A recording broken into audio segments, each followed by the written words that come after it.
So, Prof, blood and hair artist. Ibig sabihin, ginagamit niya yung sariling dugo at buhok niya para sa mga artwork tulad nito. Posible pala yun?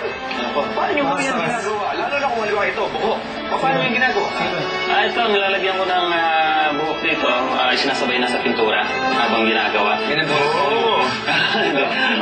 Minsan pagka nagpapagupit ako, ayan, inano ko na.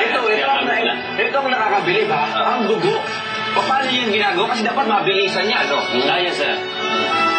Kamay lang. Saan galing? Saan ka dugo? Dito sa dulo na aking mga daliri. Okay, so i-pierce mo yung sarili mo, tutulogin mo yung sarili mo. Nakaharap ako sa picture nila o kaya sa personal, tapos gagawin ko ng actual. Mabilisan para hindi matuyo.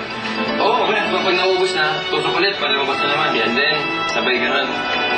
Brush ang ginagamit ko. Hindi ka naman medyo nahihilo-hilo habang ginagawa mo, hindi naman. Yung aking live portrait, yun, talagang nahilo ako doon. Pero kasi ako mas malaki pa yan. Ay, grabe. Unbelievable. Ang galing mo. Congrats, ha? Para ka lang ulan. Salito ka, sir. Maraming salamat. Ano pa na ikaw na naman? Oo, kaya ko rin yan eh.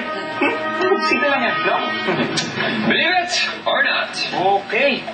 Ha? Oo, marami kang buhok na magagamit dyan. Ay, wag. Pwede.